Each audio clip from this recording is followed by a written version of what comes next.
que não fale eu nessa manhã, mas que eu possa ser boca de Deus para poder trazer alguns ensinamentos à igreja nessa manhã. Abra sua Bíblia, a gente vai estar aqui hoje falando sobre a lição de número 12, uma lição muito difícil, que João, quando ele vai estar ali falando sobre o texto, descrito no 20, de Apocalipse, ele fala como algo de muito pranto, de muito horror, Vamos ler alguns versículos aqui para poder ilustrar tudo aquilo que vai ser conversado aqui nessa manhã, mas não precisa ter medo, porque eu tenho certeza que nós, como igreja do Senhor, já estaremos, nesse tempo aqui descrito por João, arrebatadas, já estaremos lá desfrutando das bodas do Cordeiro, e no milênio a gente vai estar aqui desfrutando, do período, já governando com esse Cristo Jesus aqui na terra, e esse período vai ser para aqueles que desprezaram aí aquele Jesus como advogado fiel, e vai naquele momento estar frente a frente, face a face com ele, não mais como advogado, mas agora como juiz, e vai ter ali a sua sentença, para que eles possam ser ali jogados de uma vez por todas, ali no lago de fogo. Amém, meus irmãos? Apocalipse 20, verso 7, diz assim: e acabando-se os 1000 anos, Satanás será solto da sua prisão, e sairá a enganar as nações que estão sobre os 4 cantos da terra, Gog e Magog, cujo número é como a areia do mar, para as ajuntar em batalha. E vi os mortos, grandes e pequenos, que estavam diante do trono, e abriram-se os livros, e abriu-se outro livro, que é o da vida. E os mortos foram julgados pelas coisas que estavam escritas nos livros segundo as suas obras. E a morte e o inferno foram lançados no lago do fogo. E esta é a segunda morte, o 15. E aquele que não foi achado escrito no livro da vida foi lançado no lago do fogo. A lição de hoje tem por tema o trono branco e o juízo final. A pergunta que muitos fazem, como será o fim? Há séculos essa é a grande pergunta aí da humanidade. Historiadores tentam estudar o passado para poder tentar saber como vai ser esse fim.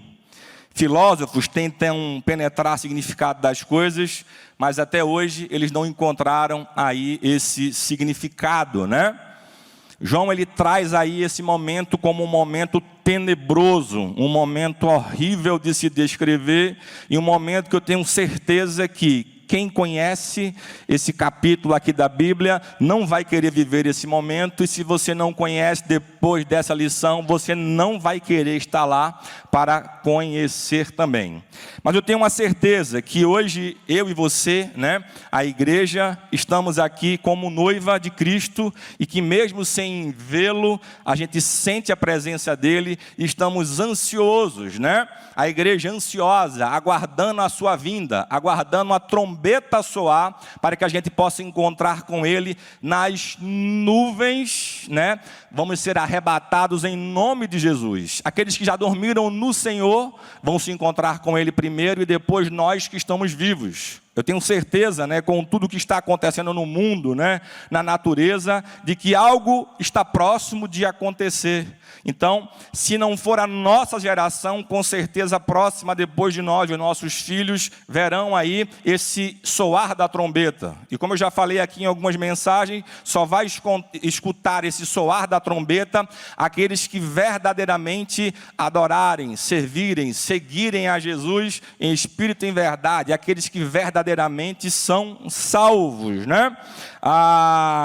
E Jesus está voltando para poder buscar a sua igreja, para poder proteger a igreja de tudo isso que vai acontecer nesse momento de juízo final. A lição é uma lição belíssima, 13 mensagens, mas tem um ponto aqui, e estudando a lição eu consegui perceber isso, de que ela não traz para a gente, e eu quero dar uma pincelada nesse tema, que é a respeito do tribunal de Cristo.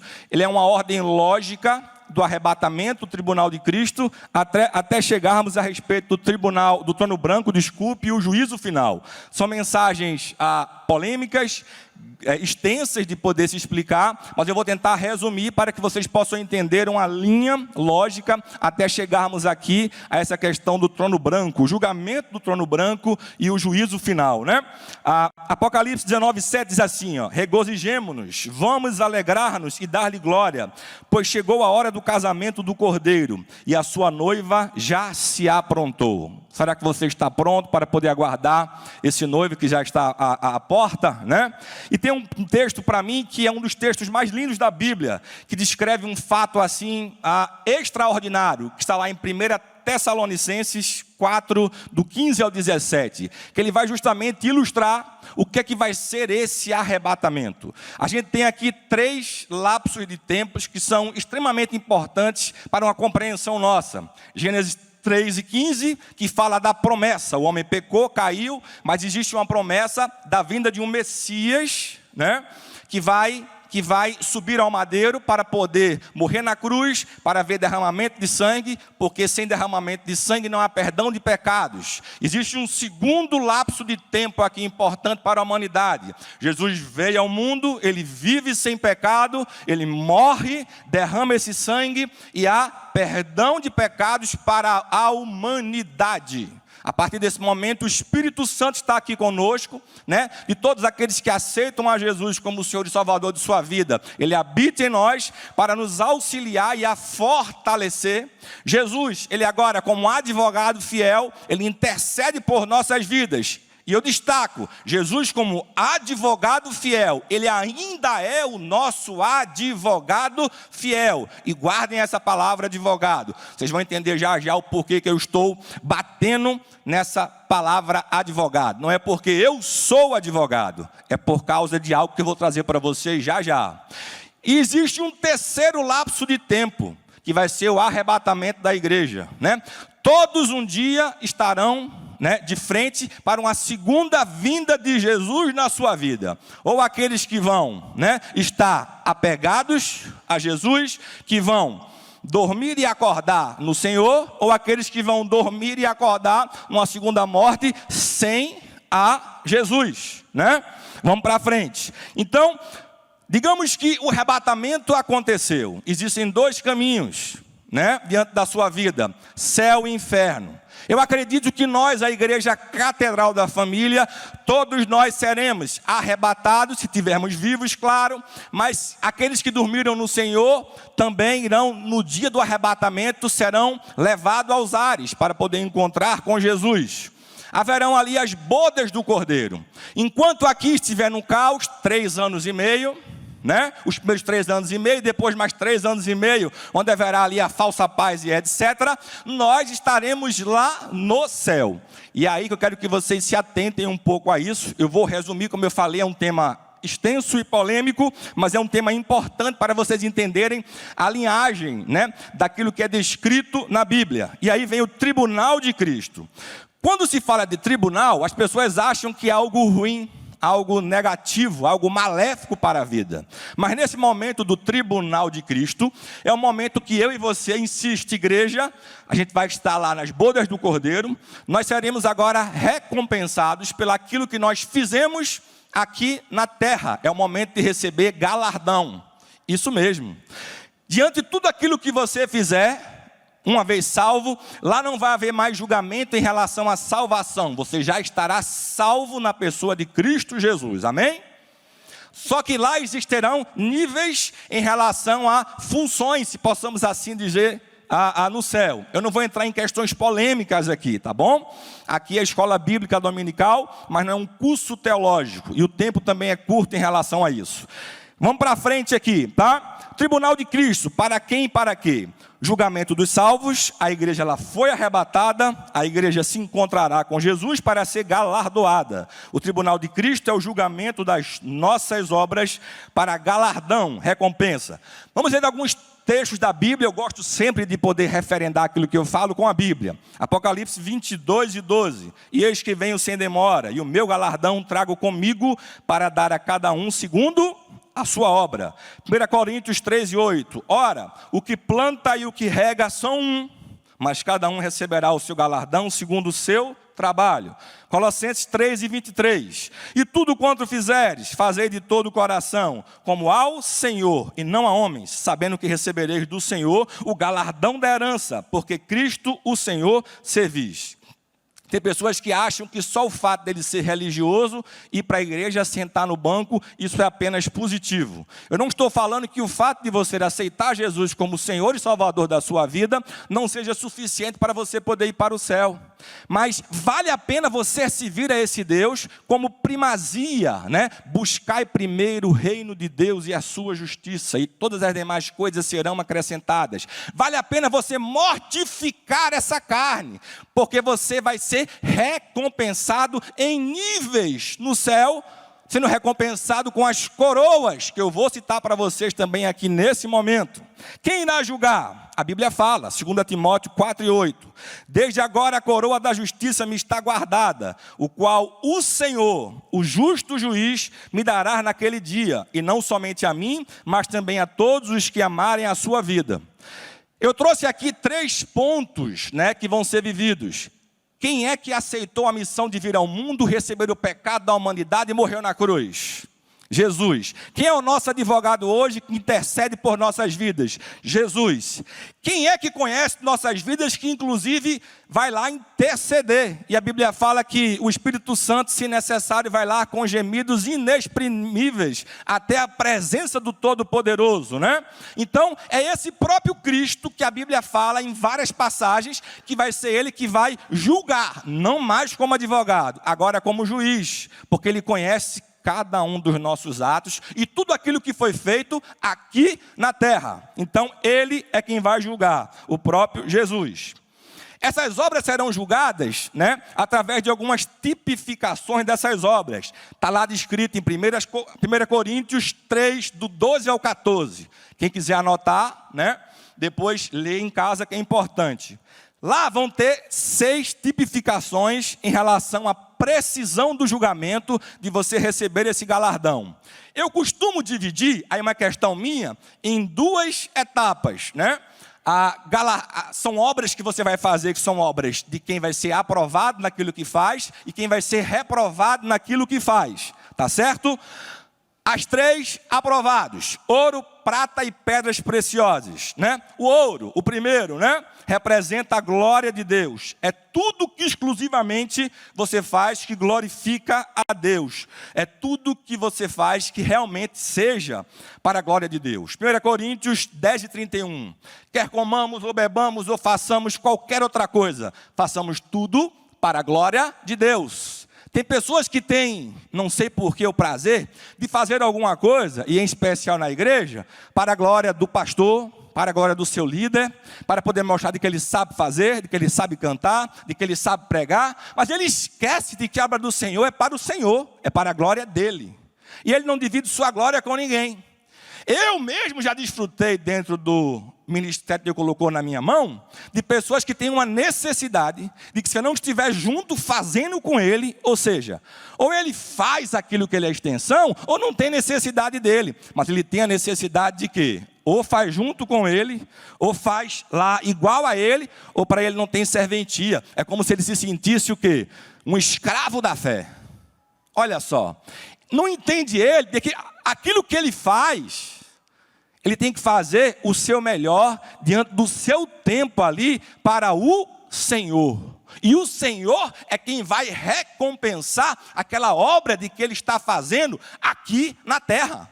Então, quer comamos ou bebamos, ou façamos qualquer outra coisa, façamos tudo para a glória de Deus. Até aquela buzinada que a gente dá no trânsito, a gente tem que ser exemplo diante daquilo que a gente faz. Porque se você carrega ali um nome de que você é servo do Deus Altíssimo, aquilo ali que você faz diante as pessoas que estão ao seu redor, pode gerar também um escândalo. Esse escândalo também vai ser, ali taxado como algo positivo ou negativo diante do Senhor. E vai gerar também um galardão para a sua vida. Estão conseguindo entender ou está muito rápido?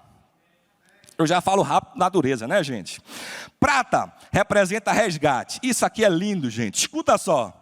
Podemos entender o empenho por resgatar vidas do pecado para a salvação em Cristo Jesus. Ei, Quantas vidas você ganhou esse ano para Jesus? Quantas vidas você ganhou esse mês de junho? Essa semana que passou? Hoje? Não precisa responder.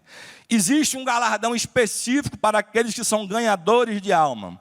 Sabe aquele irmãozinho, aquela irmãzinha que vive no ônibus pregando a palavra de Deus, na praça, que hoje está quase de extinção?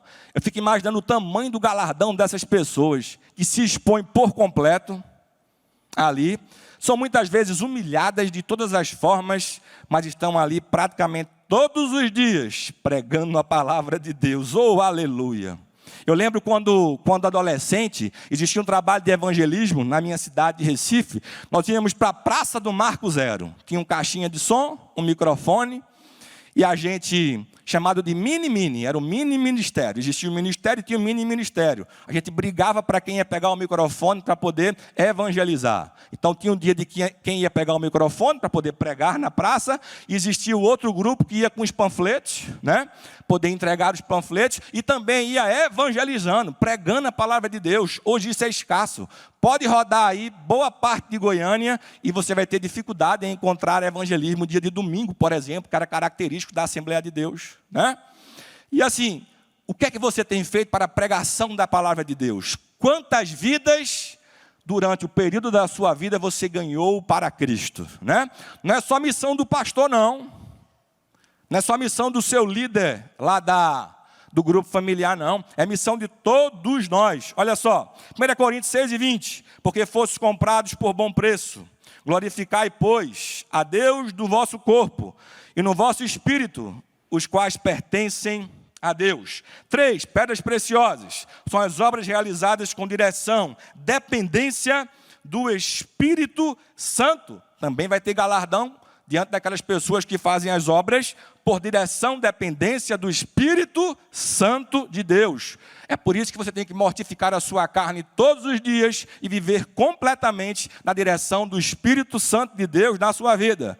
Aí você não lê a Bíblia, aí você não ora, você não faz nada. Como é que o Espírito Santo vai se sobressair para poder falar, direcionar na sua vida? Cadê o galardão, meu irmão? O que você tem feito aqui na terra, tá? Filipenses 3:3, porque a circuncisão somos nós, que servimos a Deus em espírito, e nos gloriamos em Jesus Cristo, e não confiamos na carne.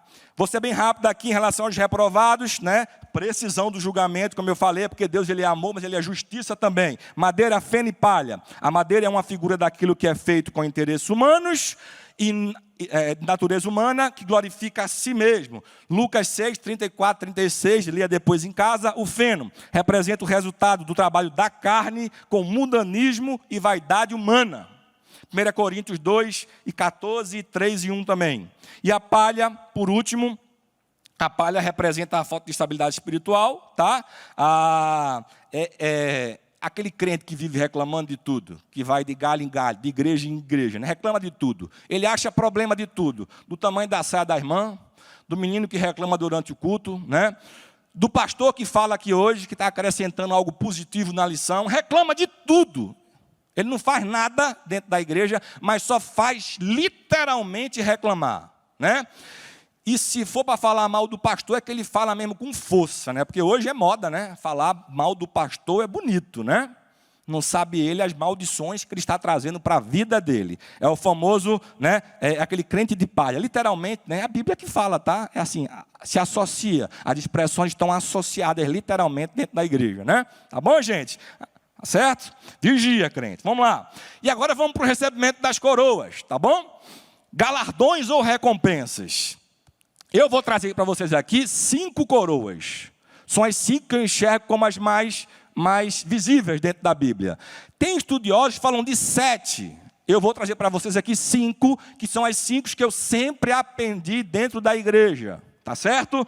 Coroa da vida, que é a primeira, e a mais conhecida de todos. Apocalipse 2:10. Parte B. Ser fiel até a morte e dar-te-ei a coroa da vida. Quantos querem aqui a coroa da vida?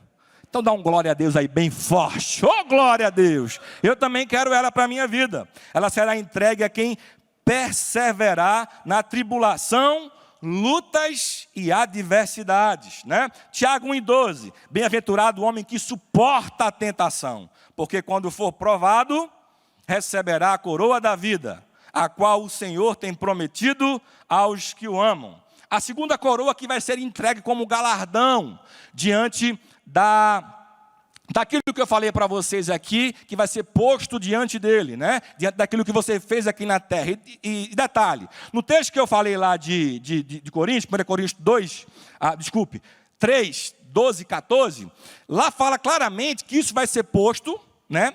Como se fosse uma tábua de sacrifício, e isso vai ser queimado, ou seja, é como se fosse uma oferta que tem que subir como um aroma.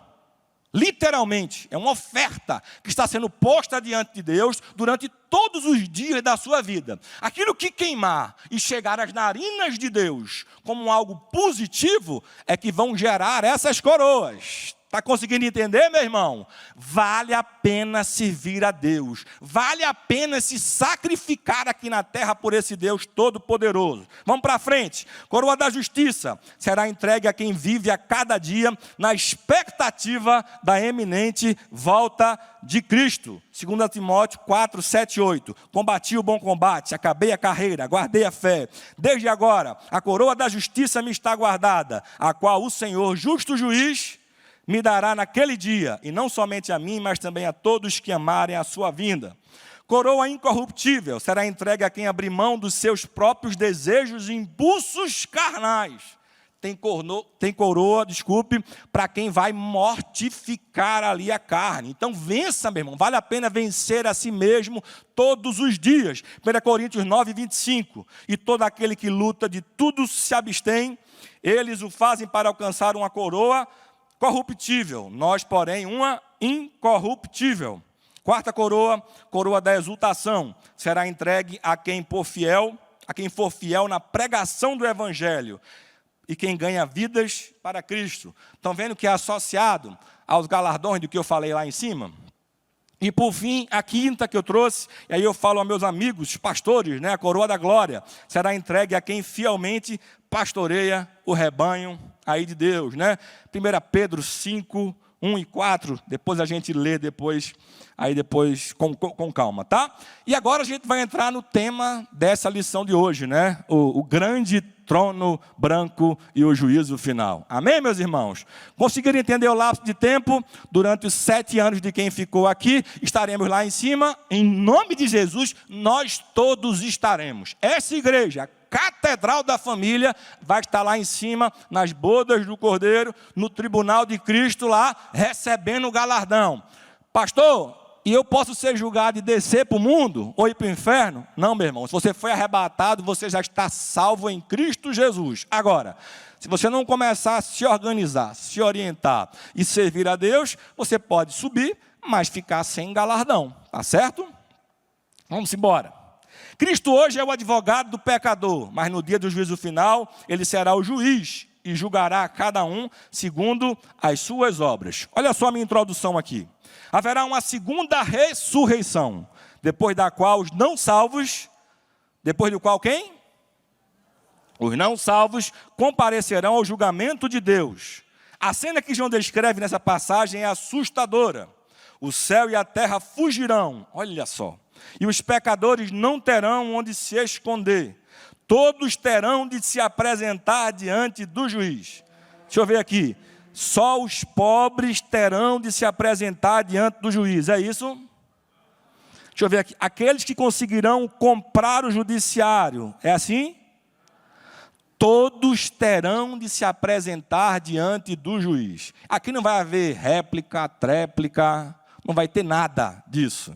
Vai ficar cara a cara. Eu ontem estudando, revisando aqui, eu imagino a cara de Judas, né? Que traiu ele por alguns trocados, né? Porque comparar Jesus com o que ele recebeu são meros trocados, né? É menor do que a oferta da viuvinha, né? Eu imagino ele diante de Jesus, né? Chegar lá, Judas! Ele para lá. Como é que esse cara vai se tremer, né? Diante dele, né? Para poder ser julgado. Aí abre o livro lá dos pecados, né? O que é que você fez? Ele já sabe, né? Aí ele vai ter que contar a história que ele fez. Eu traí o Salvador do mundo. Olha só, hein? E você? Não, eu me prostituía, eu traía a minha esposa, né? Eu roubava, eu matava. Isso você diante do Todo-Poderoso, daquele que vai proferir a sentença da sua vida. Começa a passar um flash na sua cabeça, tá? E não tem pecadinho nem pecadão não, tá, gente? Então, se arrepender dos seus pecados, mudar de vida a partir de hoje, esse dia pode ser para a sua vida. Mas em nome de Jesus não vai ser. Vamos para frente aqui. Olha só, João 5:22. Quem é que vai julgar de novo? O próprio Cristo. E também o Pai a ninguém julga, mas deu ao Filho todo o juízo. Atos 17:31. Porquanto tem determinado um dia em que com justiça há de julgar o mundo, por meio do homem que destinou, e disso deu certeza a todos, ressuscitando dentre os mortos. Vamos pegar o contexto aqui, né? 7 anos, o povo está vivendo lá embaixo. 3 anos e meio, né? Nossa, né? Carros ficaram soltos no meio da rua, sem ninguém mais dentro, né? O que foi que houve? Será que são alienígenas, né? O avião caiu, o piloto foi embora, aquele caos. Depois de 3 anos e meio de paz, passaram 7 anos, a gente estava lá em cima, né? Casamento lá, bodas do Cordeiro. Aí agora vamos ter o quê? Depois de viver 1000 anos, né? 1000 anos, né? Vamos viver lá. Depois de viver sob 1000 anos do governo de Cristo e usufruir todos os benefícios advindos deste tempo dos principais, o homem virá Satanás novamente solto. A humanidade terá aqui o último teste da sua história desde o Éden. Depois desses 7 anos, Jesus vai vir com a igreja, agora fortalecida, não mais aquela igreja que recebe pedrada, ordem para poder fechar porque dizem que tem barulho, às vezes até tem, né? Mas normalmente não tem, é implicância pura, né? Pastores que são humilhados, zombados, irmãos que andam na rua aí também sendo humilhados, zombados, porque professam a sua fé em Cristo Jesus, porque dizem que a Bíblia é a lei do homem. Agora vai vir de uma forma celestial. Desce, né? 7 anos, vai iniciar o milênio. Desce Jesus com a igreja, agora é para poder reinar aqui na terra, né? Vai lá, dá o grito de suspiro lá em Israel, acaba com todos aqueles que são contra a igreja, manda lá para o lago de fogo, né? O anticristo, né? Manda o falso profeta, acabou-se para eles, e prende Satanás. Durante 1000 anos vai ser uma maravilha aqui na terra. Satanás está preso, não foi o ultimato para a vida dele ainda, né? Vamos viver aqui um verdadeiro, né? Aquele sonho que todo mundo pensa em viver dentro da terra, vai ser o que vai existir aqui. Até o leão não vai ter mais aquela atitude de querer comer o cordeirinho, vão viver em harmonia. Olha só, o leão vai andar em harmonia com o cordeirinho. É isso que a Bíblia fala em relação a esse período do milênio, né? Vamos para frente.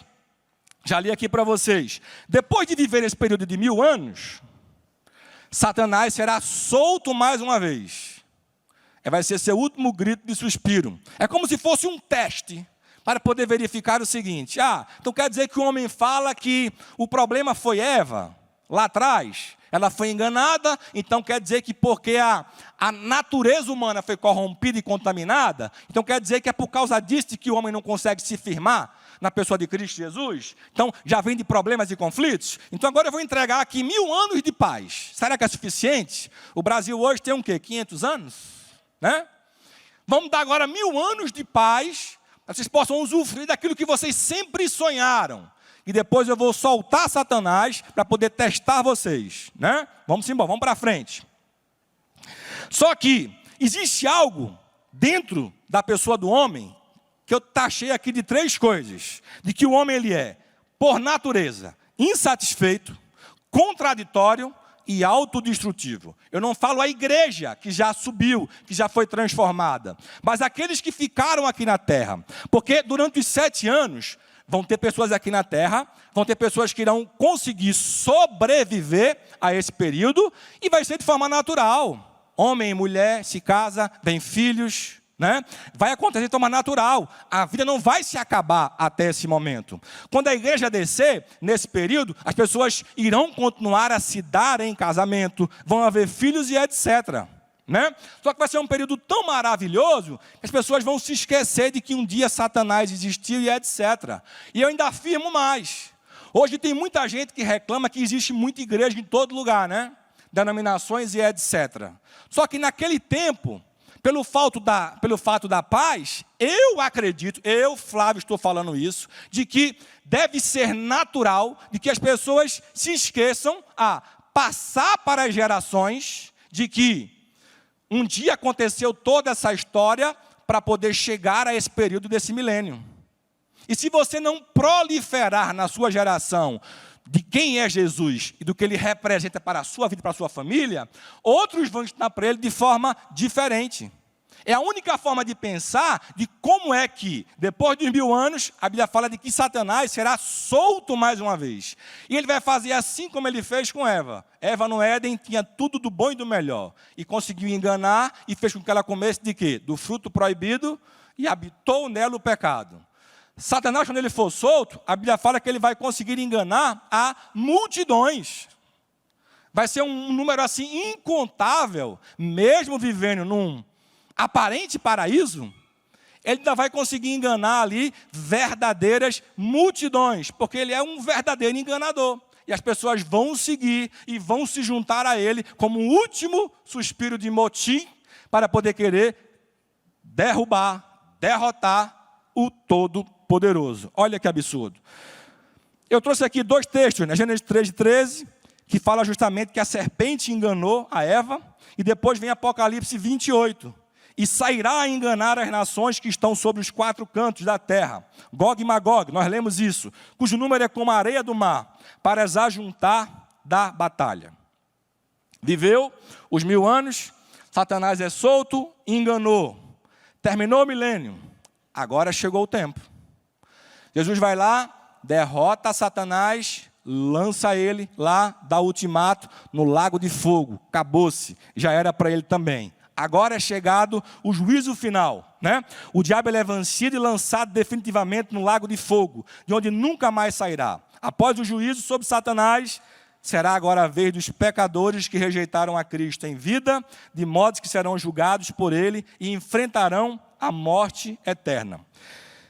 E João descreve algo assim que é muito triste. Ele fala o seguinte: a morte entregará os corpos de todos que morreram sem Jesus. Imagina a morte como se fosse vomitando todos os corpos que morreram sem Cristo. No arrebatamento, aqueles que morreram com Cristo vão ascender para o céu. Depois de todo esse período, aqueles que morreram sem Cristo, agora serão entregues todos os corpos que morreram sem Jesus para serem julgados.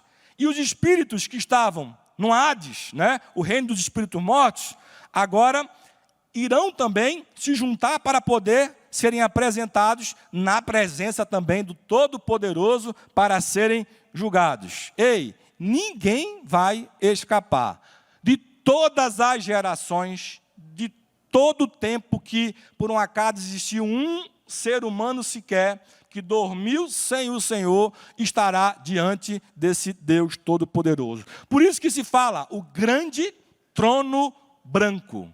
Porque quem estará julgando é grande, é o verdadeiro Senhor dos senhores, né? Jesus Cristo, e com uma grande multidão que estará diante dele, o grande trono branco.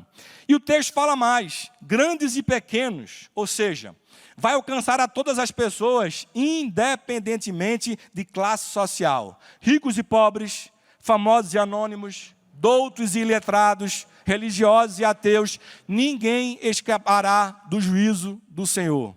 Tem políticos que se acham todos poderosos, né? Que acham que podem mandar e manipular quem quiser. Vivem aqui como verdadeiros reis aqui na terra, como se aqui fosse o paraíso, né? Vão estar diante do Senhor para poder receber as suas recompensas. E assim como nós recebemos, a igreja do Senhor, no tribunal de Cristo, as recompensas exatas, como galardão daquilo que nós fizemos de positivo por Ele. Agora, cada um desses que estiverem diante do juízo de Deus, no trono branco, serão julgados em detalhes por tudo aquilo que foi feito. Imagina, adúlteros se apresentem. Não sabia vocês que lá no texto mor nosso, diz assim, não aterrarás lago de fogo. Todos aqueles homicidas se apresentem, né?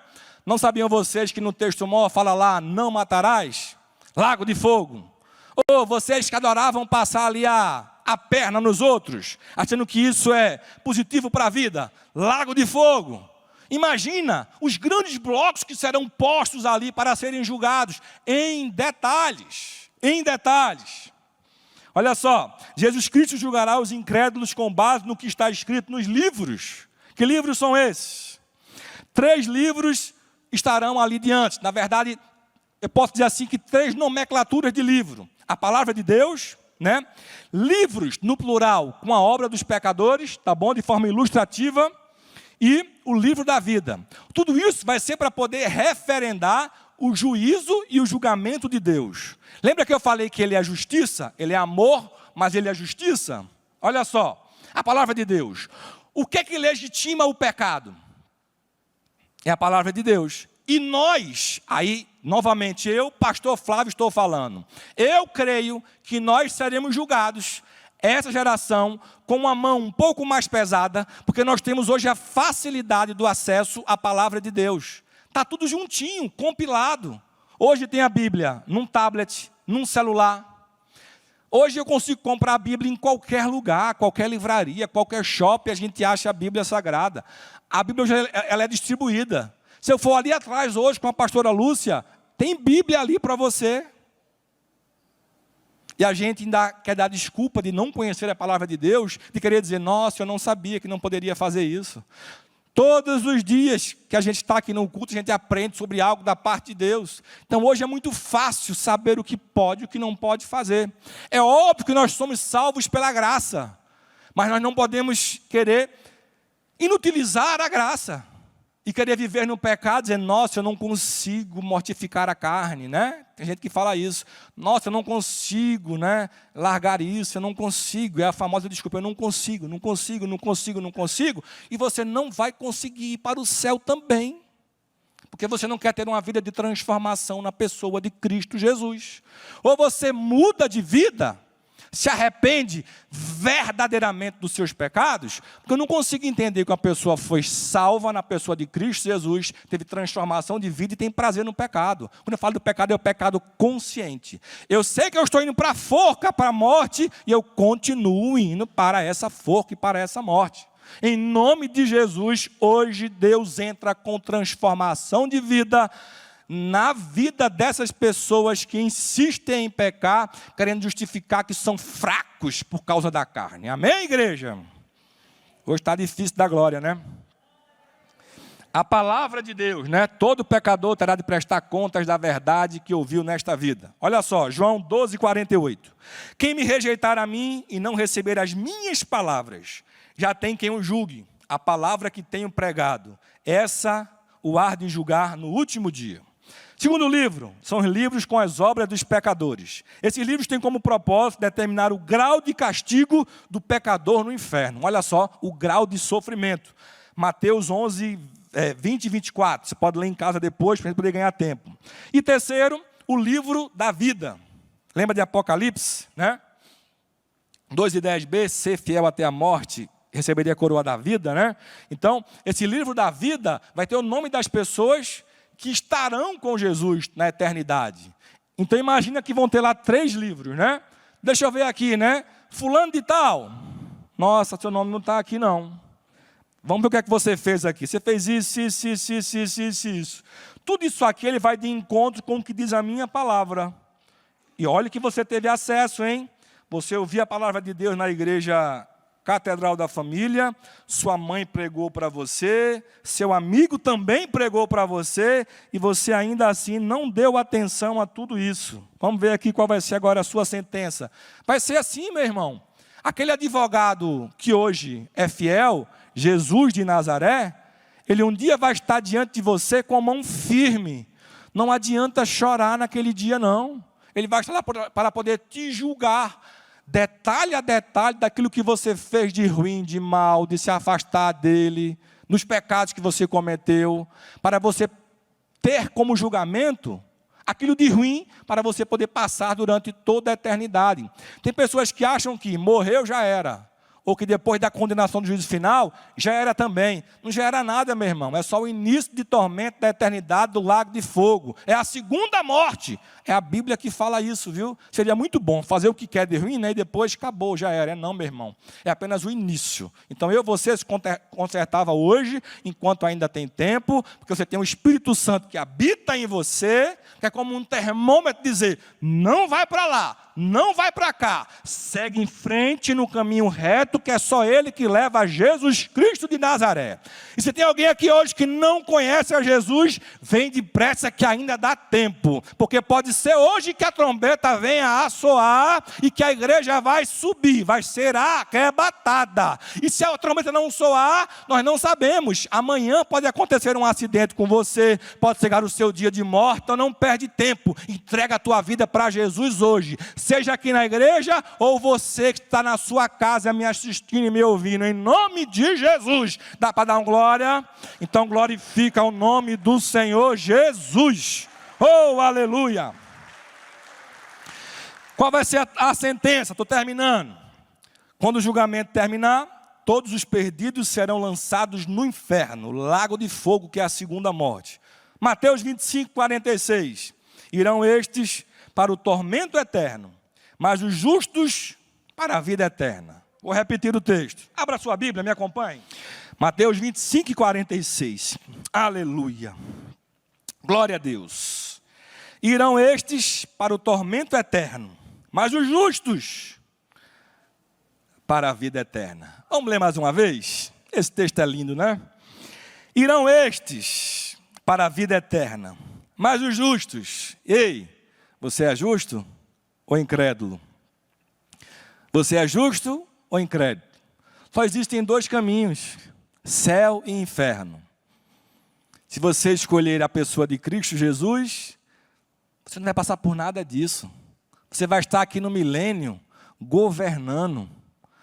Porque nós estaremos já com as coroas na nossa cabeça, governando com um Todo-Poderoso. Já pensou? Você vai passar por tantos sofrimentos aqui, nós passamos, né? Jesus disse, no mundo tereis aflições, mas tende bom ânimo. Eu venci o mundo, ou seja, eu venci o mundo. Você também pode vencer o mundo. E eu vou estar aqui todos os dias para te ajudar. Nunca mais vocês vão estar só. Eu vou deixar o meu Espírito Santo que vai fazer morada em vocês. Ei, você tem um Deus que é todo poderoso, que habita, que mora dentro de vocês. E tem um detalhe, Ele não dorme. Enquanto você dorme e descansa, Ele está trabalhando, pensando na tua vida, no teu amanhã, como é que vai ser o teu trabalho, a tua comida, o teu vestir, os teus filhos e etc. Ele não dorme, Ele pensa 24 horas. Todos os dias da tua vida, Ele está ali pronto para poder te ajudar e te servir, para que você possa chegar e desfrutar das bodas do Cordeiro. Agora, quem escolhe é você. Você quer chegar para o tormento eterno ou para a vida eterna com Cristo Jesus? A escolha é sua. Só existem dois caminhos. Deus não manda as pessoas para o inferno. Elas próprias selam o seu destino ao rejeitarem um Salvador. Eis que estou à porta e bato.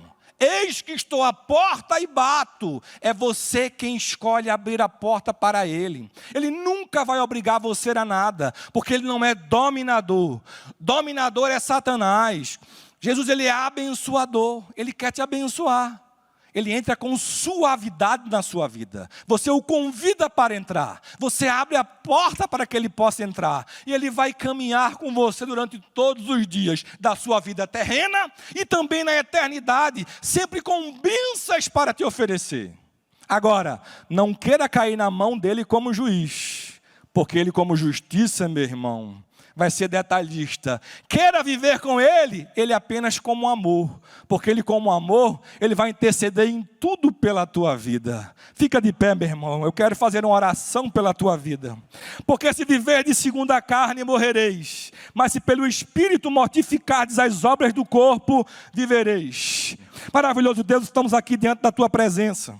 Como é bom poder ouvir a Tua palavra. Como é bom saber que Tu nos ama. Como é bom saber que Tu nos sustenta, Senhor. Que nós possamos ser verdadeiros adoradores por excelência. Que nós venhamos a não nos importar com o que vai acontecer nesse mundo, mas que nós possamos estar focados na presença desse Deus Todo-Poderoso, para que quando a trombeta soar, ou se chegar o nosso dia de morrer, a gente possa morrer com o Senhor. Que nós possamos ser poupados, Senhor, do grande trono branco, Senhor. Mas que nós possamos desfrutar, Senhor, do tribunal de Cristo, para recebermos galardões, as coroas, Senhor, em nome de Jesus. Abençoa cada um desses irmãos, as suas famílias, nos fortalece cada dia mais. É o que eu te peço, em nome de Jesus. Amém. Aplauda o nome do Senhor Jesus.